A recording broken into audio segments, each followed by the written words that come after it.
안녕하세요. 오늘도 사은살롱을 찾아주셔서 감사합니다. 남편과 사별한 여성입니다. 5년 전 여름이었어요. 남편이 짐을 싸서 집을 나가겠다고 했던 거는요. 이유는 사랑하는 사람이 생겼으니 죽기 전에 한 번만 살아보고 싶다는 거였어요. 임신한 지 2달 만에 듣게 된 청천벽력 같은 소리였어요. 그 와중에도 가장 걱정이 됐던 건 뱃속의 아기였어요. 아직 세상 빛도 보지 못한 내 아이가 아빠 없는 아이가 될 위기에 처한 거니까요. 그래서 내 감정보다는 어떻게든 내 아이를 위한 것만 생각해야 했어요. 그렇게 내린 결정은 잠정적 용서였어요. 남편의 행동에 배신감도 느끼고 죽이고 싶을 만큼 화도 났지만 그래도 아이를 위해서 비굴하게라도 남편을 잡아야 한다는 생각에 끝까지 매달렸어요. 지금 그거 사랑 아니라고, 순간 지나가는 바람이라고, 제발 아이한테 부끄러운 아빠가 되지 말아달라고요. 그런데도 남편은 기어이 저와 아이를 뿌리치고 집을 나갔고 그게 이 생애에서의 마지막 모습이 되고 말았어요. 남편의 죽음에 이어 예고 없이 불어닥친 불행은 평범하던 제 인생을 순식간에 망가뜨려 놓았고 한동안 시리에 빠져지내야 했어요. 하지만 끝날 때까지 끝난 게 아니라는 말처럼 제 인생은 절망적인 순간에 뜻하지 않은 기회를 얻어 기사회생하게 됐지 뭐예요. 덕분에 이 채널을 통해 사연도 보내게 되었답니다. 저는 어린 시절을 엄마 얼굴도 모른 채 자라야 했어요. 제가 6살도 되기 전에 부모님이 이혼을 하셨거든요. 그 바람에 엄마가 채워줘야 할 부분은 할머니가 대신 채워주셨어요. 저희 할머니는 입이 험해서 주변 사람들과 분란이 끊이지 않는 분이시긴 했지만 그래도 손녀딸에 대한 사랑만큼은 세상 누구 못지않은 분이셨어요. 말로는 늘 귀찮다고 하시면서도 저를 위한 거라면 그게 먹는 거든 입는 거든 가지고 노는 장난감 하나라도 늘 최고로 좋은 걸로 해주시려고 노력하셨거든요. 정작 본인을 위한 거에는 속옷에 구멍이 날 정도까지 아껴가며 사시면서 말이죠. 그런데 언젠가 고모가 그러시더라고요. 저희 엄마가 집을 나간 이유 중 반은 할머니 탓이라고요. 그 얘기를 듣고는 모르긴 해도 할머니 때문에 엄마가 시집살이를 모질게 하셨던 모양이다 생각했어요. 제 눈에 비친 할머니를 보면 그러고도 남을 뿐 같았거든요. 하지만 그게 아니었다는 걸 깨닫게 되는 사건이 벌어진 거예요. 제가 초등학교 5학년 때였는데 학교에서 돌아와 보니 현관에 처음 보는 구두가 놓여 있더라고요. 할머니 신발처럼 해지지 않았고 고모가 신는 신발보다 훨씬 굽이 높고 가는 하이힐이라서 신기했던 기억이 나네요. 그런데 하이힐에 정신이 팔려있던 저를 깨운 목소리가 있었어요.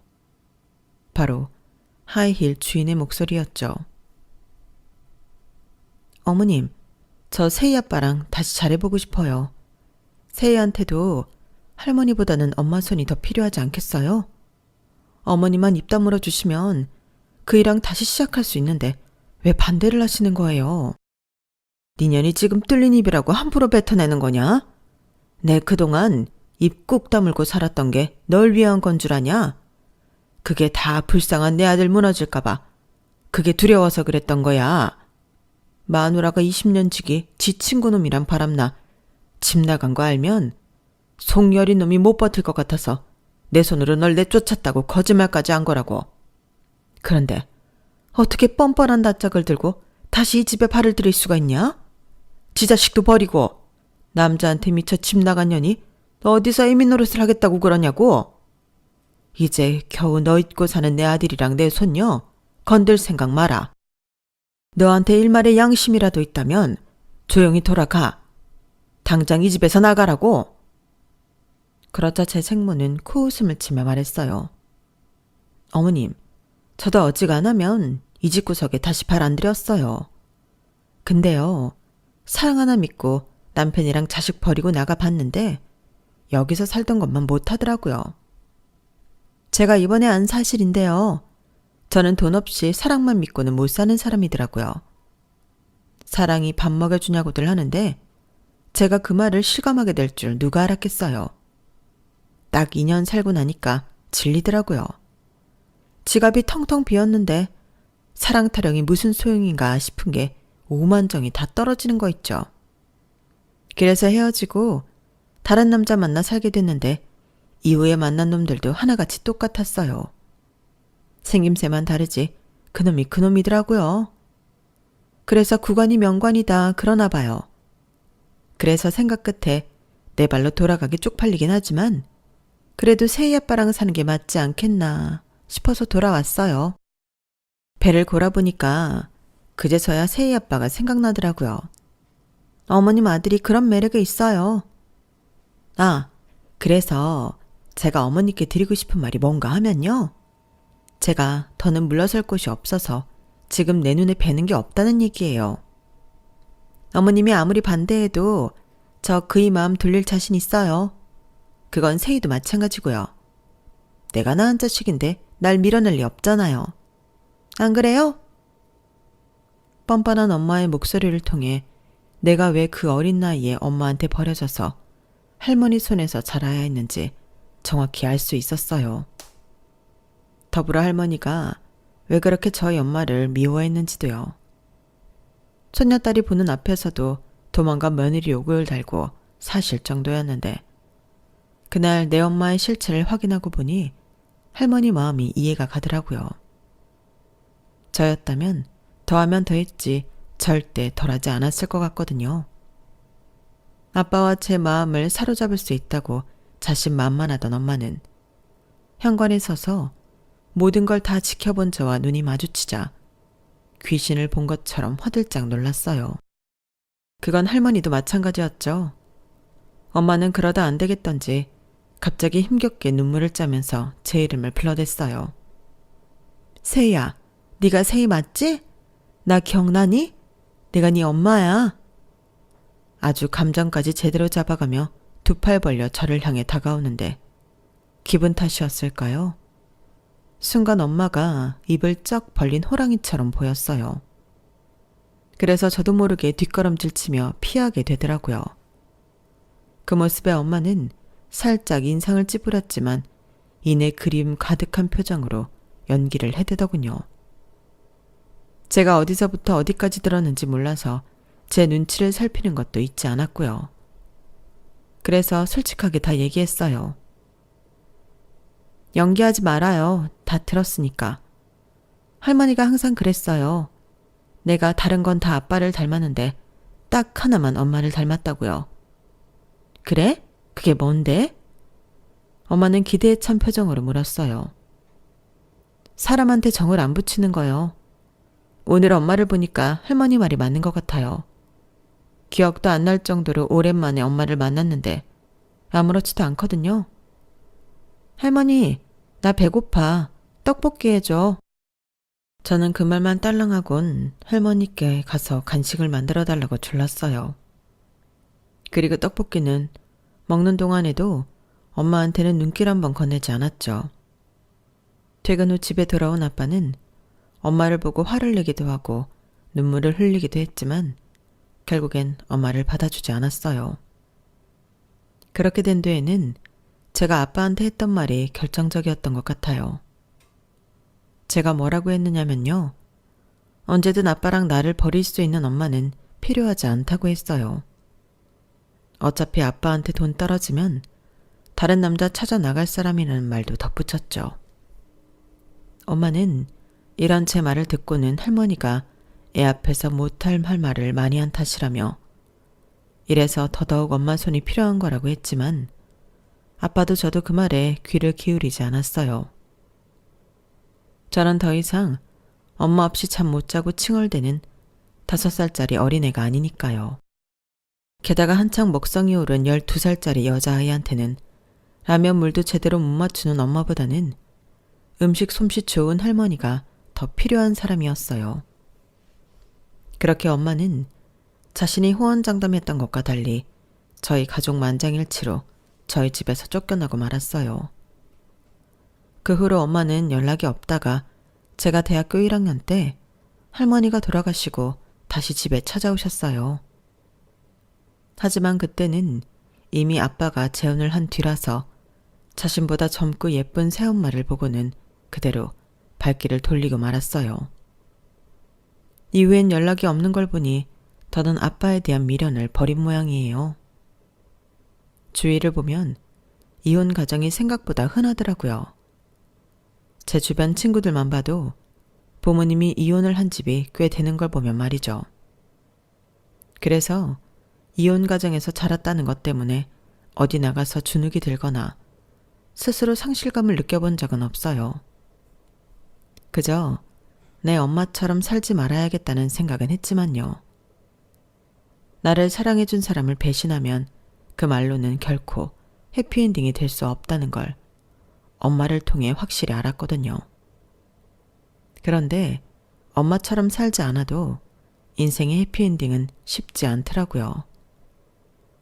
저는 9년 연애한 남자와 결혼을 했어요. 남편은 저와 고등학교 동창으로 10대 때부터 함께 시간을 보냈어요.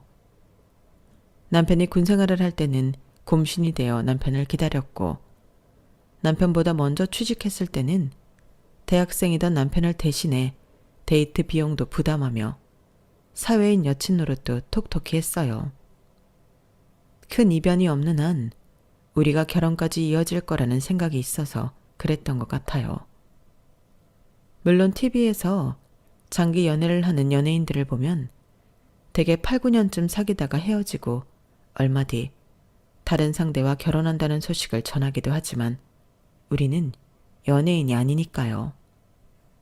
그리고 결말은 결혼이었어요. 저와 남편한테는 너무도 당연한 결말이었지만 딱 한 사람, 저희 시어머니한테는 청천벽력 같은 소식으로 들렸나 봐요.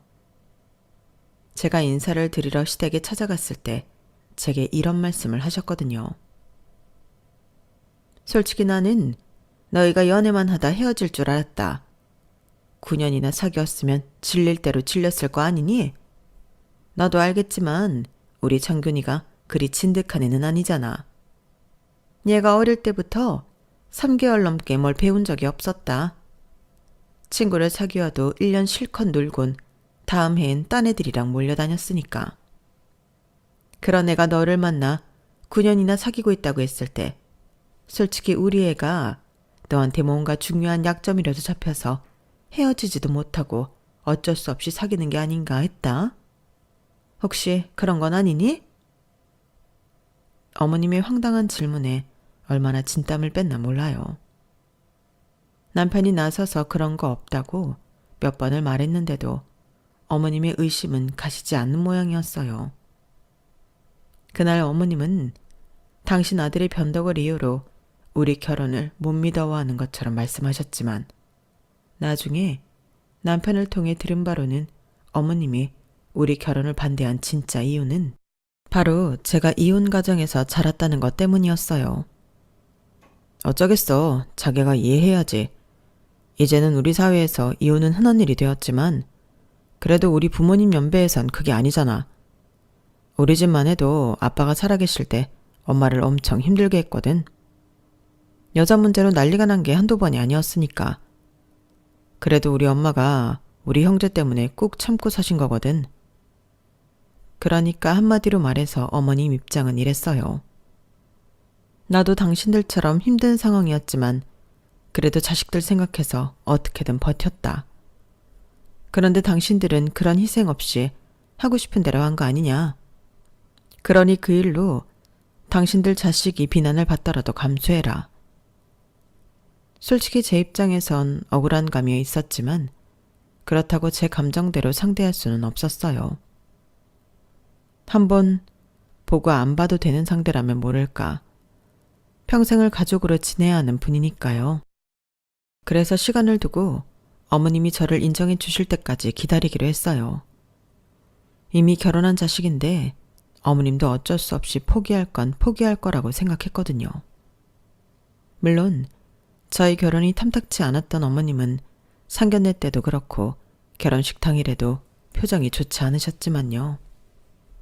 결혼을 하고 나면 어머님도 어느 정도 포기하는 부분이 있을 거라고 생각했지만 그건 제 착각이었어요. 저에 대한 어머님의 불만은 점점 더 커졌고 참견 역시 더욱 심해졌어요. 그건 아무래도 어머님이 저희 신혼집을 해주셨기 때문일 거예요. 돌아가신 저희 아버님은 평범한 직장인이셨는데 전업주부였던 어머님이 아버님의 월급을 가지고 주식부터 부동산까지 투자를 잘하신 덕에 직장인으로 건물주까지 되셨어요. 원래는 아버님 명의로 사야 했던 건물이었지만 당시 아버님이 여자 문제를 일으키는 바람에 건물 명의를 어머님 앞으로 했었는데 그게 신의 한 수가 된 거예요. 아버님이 돌아가시고 별도의 세금 없이 어머님이 건물을 온전히 가지게 되셨으니까요.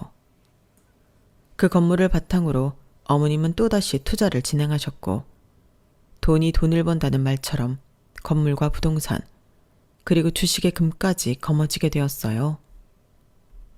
맏아들인 제 남편이 결혼하게 되자 어머님은 당신 소유의 아파트를 저희한테 내주셨는데 제가 마음에 안 들어 그러셨는지 명의 이자는 따로 안 해주시고 나중에 증여해 주시겠다고만 하셨어요.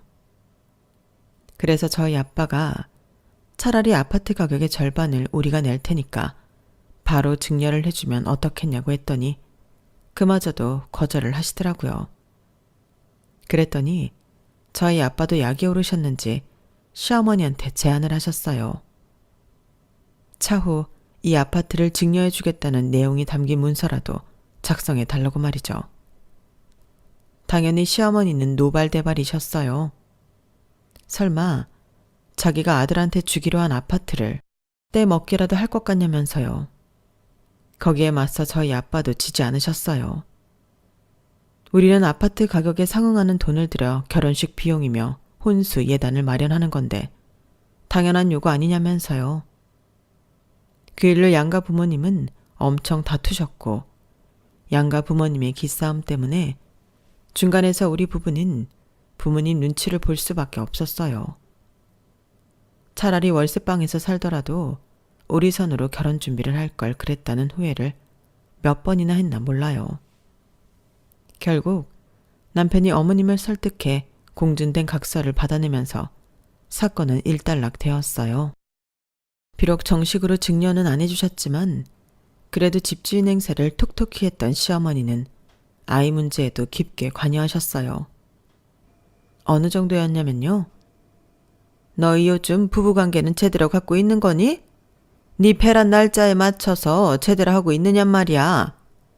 나이가 많은 것도 아니고 별다른 질병도 없다는 애가 왜 애를 못 갖는 건지 모르겠구나. 혹시 나 모르게 피임을 하고 있는 건 아니지? 생리는 제대로 하고 있어? 생리 주기는 정확하고? 자식 부부의 잠자리 횟수부터 며느리 생리 주기, 배란일까지 참견하는 통에 민망한 적이 한두 번이 아니었어요. 한 번은 제가 쓰는 생리대를 보시고는 혹시 이것 때문에 임신이 안 되는 건지 모르니까 기성품을 쓰지 말고 천으로 된 생리대를 사서 빨아 쓰라고 그러시는 거예요.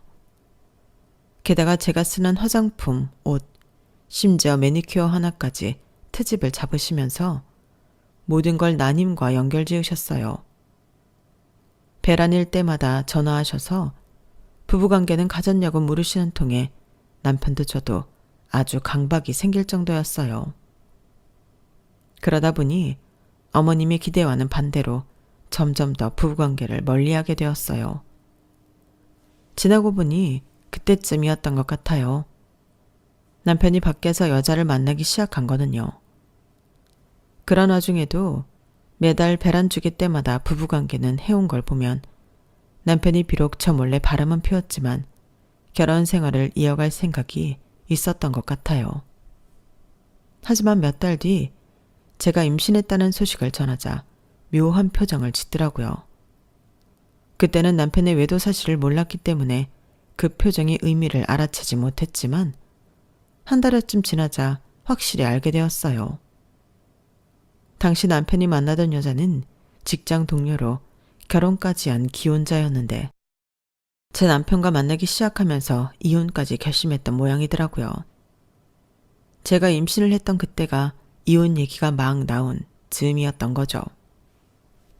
혹시 어떻게 될지 모르는 상황에 제 임신 사실을 들은 남편은 갈등이 됐을 거예요.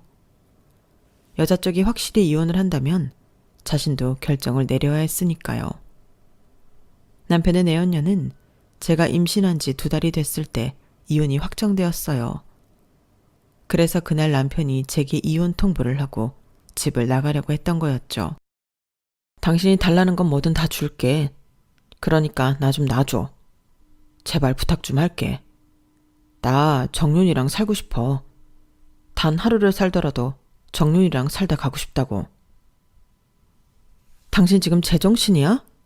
어떻게 내 앞에서 그런 소리를 당당하게 할 수 있어? 하루를 살더라도 그 여자랑 살겠다는 말을 어떻게 할 수 있냐고. 이렇게 쉽게 변할 거면 진작에 그랬어야지. 9년 동안 연애할 때도 당신 한눈 한 번 안 팔았잖아. 그래서 당신을 믿고 결혼까지 했던 건데 어떻게 이제 와서 이럴 수가 있냐고. 나도 내가 왜 이렇게 됐는지 모르겠어. 그런데 나 정말 정윤이는 못 놓겠는데 어떡해. 게다가 나 때문에 그 여자는 이혼까지 했다고. 여보, 내가 정말 평생 소원이야. 나 정윤이랑 살고 싶어. 제발 이혼 좀 해줘. 사탕 달라고 조르는 아이처럼 이혼을 해달라고 제 손을 잡고 사정을 하는 남편을 보니 이게 내가 아는 내 남편이 맞나 싶었어요. 연애 기간까지 해서 10년 넘게 함께 지내면서도 남편의 이런 모습은 본 적이 없었거든요. 하지만 그렇다고 해서 순순히 남편 요구에 따라줄 수는 없었어요. 그랬다가는 뱃속의 아이가 아빠 없는 아이가 될 테니까요. 한쪽 부모의 부재로 인해 고통받는 건 저 하나로도 족하다는 생각을 해요. 저는 그래도 할머니가 엄마 자리를 대신해 주셨지만 우리 아이는 그 누구도 아빠 노릇을 대신해 줄 수 없었거든요.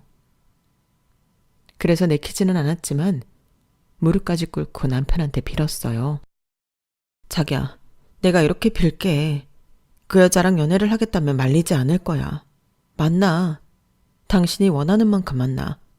대신 이혼은 안 돼. 우리 아이를 아빠 없는 애로 만들 수는 없어. 그게 어떤 건지 누구보다 내가 잘 아는데 어떻게 내 아이한테 그 길을 가게 해? 그러니까 연애만 해. 결혼 말고 연애만 하라고. 여자로서 자존심을 버리고 내가 마음이 떠난 남편을 붙잡으려 노력했지만 남편은 끝내 제 손을 뿌리치고 말았어요. 하지만 집도 차도 다 제게 주겠다면서 캐리어에 짐을 싸들고 나간 남편은 30분도 안 돼서 싸늘한 주검으로 변해버렸어요. 택시를 타려고 대로변으로 나가다가 달려오는 뺑소니 음주 차량에 치여 세상을 떠나고 말았거든요. 경찰을 통해 남편의 부고를 전해 들은 저는 어이가 없어서 헛웃음이 나왔어요. 그러자 경찰이 저를 이상한 눈빛으로 보더라고요. 제 남편 내연녀랑 살아보겠다고 뱃속에 아이까지 버리고 집을 나가던 참이었거든요.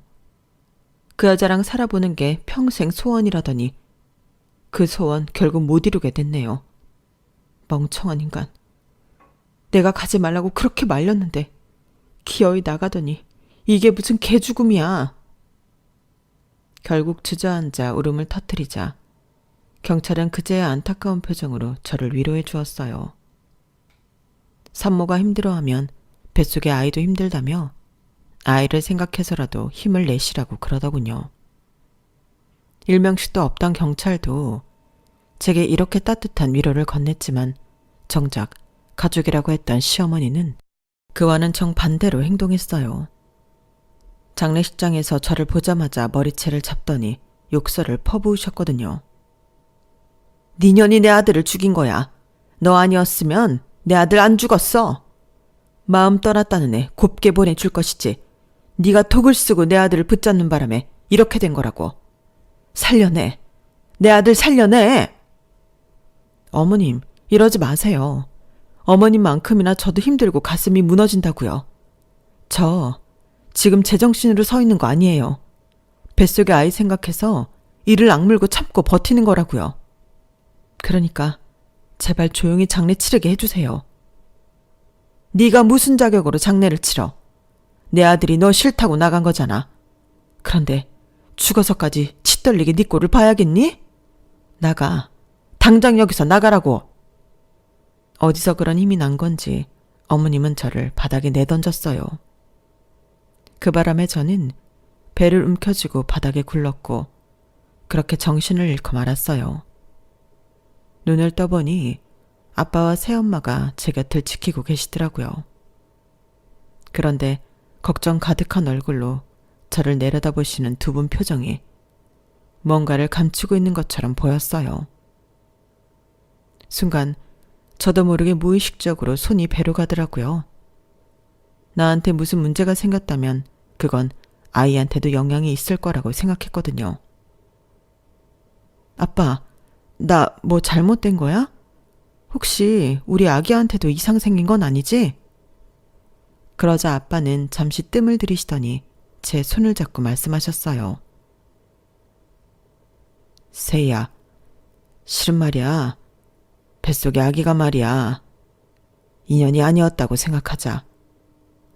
제가 넘어지면서 벽에 부딪히면서 충격을 크게 받은 탓이었는지 아니면 극심한 스트레스 때문이었는지 그것도 아니면 두 가지 전부 문제였는지는 모르겠지만 그 일로 저는 유산을 하고 말았어요.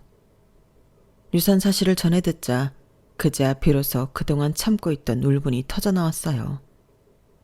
누구보다 기다렸던 임신이었는데 환영받지 못하는 신세로 전락해 결국엔 세상 빛도 못 보고 사라져버렸다는 사실이 가슴이 찢어지는 것처럼 아팠거든요. 사실 저로서는 남편의 죽음보다도 뱃속 아이의 죽음이 더 크게 느껴졌어요. 그런 내 마음도 모르고 아빠랑 새엄마는 차라리 잘된 일일지도 모른다며 이렇게 된 거 모든 걸 다 잊고 새 출발하라고 하시더군요. 그러면서도 이번 일은 그냥 넘어갈 수 없다고 하셨어요. 임신한 며느리의 머리채를 잡고 바닥에 밀쳐서 유산까지 시켰으니 시어머니가 그 행동에 대한 합당한 처벌을 받을 수 있게 하겠다고 말이에요. 다만 자식을 잃은 사람한테 바로 법적 처벌을 가하는 건 너무 가혹하니까 사식구제가 끝난 뒤에 변호사와 함께 찾아가 보겠다고 하셨어요. 당시엔 너무 지치고 힘이 들어서 아빠 마음대로 하시라고 해버렸어요. 하루아침에 나를 둘러싸고 있던 모든 걸 잃어버린 기분이라서 아무것도 신경 쓰고 싶지 않았거든요. 그런데 저희 아빠가 제 시어머니를 배려한 것과 달리 시어머니는 장례가 끝나자마자 득달같이 저를 찾아와 칼을 뽑아 드시더라고요. 내 아들도 죽은 마당에 네가 이 집에 있어야 할 이유가 있겠니? 알다시피 이 집은 내 명의의 집이니까 당장 짐 빼서 나가줬으면 한다. 내 아들 물건은 두고 네 집만 빼서 나가. 이번 주말까지 기한을 줄 테니까 월요일에 내가 여기 왔을 땐 네가 안 보였으면 한다. 어머님, 그렇게는 못하겠어요. 어디까지나 이 집은 저희한테 어머님이 주시기로 한 집이니까요. 그래, 그러라고 했지. 그런데 내 아들이 갑자기 세상을 떠나버렸잖니? 게다가 죽기 전에 너랑 헤어질 생각까지 했었고 말이다. 그러니 더더욱 너한테는 이 집을 줄 이유가 없어진 거지. 그렇게 알고 집 비워라. 마치 집주인이 불법 점거한 세입자를 내쫓듯 어머님은 제게 일방적인 퇴거 통보를 하셨어요. 당장 갈 곳이 없어진 저는 아빠한테 연락해 한동안 친정에서 지내도 되겠냐고 말씀드렸어요. 그랬더니 전후 사정을 들으신 아빠가 그 집에서 나오지 말고 버티라고 그러시지 뭐예요. 나머지는 아빠가 알아서 해주시겠다고요. 아빠가 꺼내든 카드는 다름 아닌 공증각서였어요. 결혼 후 많은 일들이 일어나서 제가 잊고 있었는데 우리 부부가 결혼하던 때 아빠가 시어머니한테 받았던 신혼집 증여각서가 있었더라고요. 그 각서와 제 남편의 외도, 그리고 장례식장에서의 시어머니의 폭행 때문에 제가 유산을 하게 된 것까지 포함해 아빠는 소송을 진행하셨어요. 상간녀에 대한 피해 보상 청구까지도요. 그리고 상간녀를 통해 보상금을 받아낸 건 물론이고 시어머니를 상대로 반년에 걸쳐 진행된 소송 끝에 저는 제가 살고 있는 아파트를 받아냈어요. 사실 당연한 판결 결과였는데도 시어머니는 마치 제가 남편 잡아먹고 시어머니 집까지 뺏어간 파렴치한 며느리인 것처럼 떠들어대셨어요. 툭 하면 저희 아파트에 찾아와 아파트 주민들한테 제 흉을 보고 가시고 아파트 상가 사람들한테도 저에 대한 말도 안 되는 거짓 소문을 퍼뜨리셨어요. 당신의 모든 불행을 모두 제 탓으로 돌리며 지독하게도 저를 괴롭히셨죠. 그런데 1년쯤 지나자 언제 그랬냐는 듯 순식간에 자취를 감추시더라고요. 그때만 해도 저는 그만큼 했으면 됐다 싶으셨던 건가 했어요. 그런데 2년쯤 지나서 갑자기 어머님이 저를 찾아오신 거예요. 이전과는 분위기가 완전히 달라지신 채 말이죠. 원래 어머님은 키도 큰 편이고 살집도 꽤 있는 분이셔서 어지간한 남자들보다 큰 사이즈 옷을 입으시곤 했었거든요. 그런데 이번에 찾아오신 걸 보니 다이어트를 하신 건지 옷 사이즈 정도로 엄청 날씬해지셨더라고요. 뿐만 아니라 저를 볼 때마다 악다구니를 쓰며 무섭게 다그치던 모습은 사라지고 너무도 유해지신 거예요. 완전 다른 사람이 된 것처럼요. 예, 내가 그동안 요가도 하고 심신수련을 하면서 참 많은 생각을 했다. 특히 너에 대해 많이 생각하게 되더구나. 따지고 보면 우리 애 그렇게 되고 나서 가장 힘들었을 사람이 너 아니겠니? 그런데 그때는 나도 자식을 잃은 부모인지라 남의 고통에는 마음이 닿지 않더구나. 그래서 너한테 못할 짓을 한 것 같아. 너무 늦은 감이 있다면 내가 사과하마. 미안했다, 세희야. 제 남편이 세상을 떠나던 순간부터 지금까지 단 한 번도 제게 사과를 하신 적이 없던 어머님이 몸소 찾아와 사과를 하시자 기분이 묘했어요. 그런데 어머님이 생각지도 못한 얘기까지 꺼내시지 뭐예요. 예전에 배우자가 죽으면 3년상은 치러야 한다고 했지만 요즘은 어디 그러니? 내 아들이지만 세희 너한테는 상처를 남기고 간 놈인데 그놈 생각해서 한창 젊은 너를 과부로 살게 할 수는 없는 거잖니. 그래서 말인데 내가 중신을 설까 한다.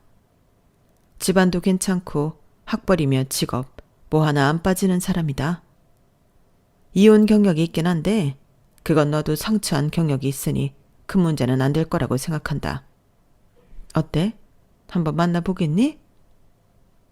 어머님, 말씀은 감사하지만 저는 당장 누구를 만나볼 생각 같은 건 없어요. 어머님도 아시겠지만 저 고등학생 때부터 지금까지 남자라곤 그이밖에 없었잖아요. 그 긴 시간을 함께했던 사람이 떠났는데 그 자리에 금세 다른 사람을 어떻게 채워 넣어요? 저는 그렇게는 못하겠어요. 그러자 어머님 표정이 살짝 일그러지더라고요. 야, 네가 무슨 수절 과부니? 요즘 세상에 그런 게 무슨 상관이야? 당장 결혼하려는 것도 아니고 일단 만나보고 친구처럼 곁에 두고 지내다가 마음이 통하면 그때 재혼해도 되는 거잖니. 내가 아까운 자리라서 마음이 조급해 이런다. 그러니까 나를 봐서라도 한번 만나보기라도 하렴. 그럼 그렇게 알고 자리 마련한다?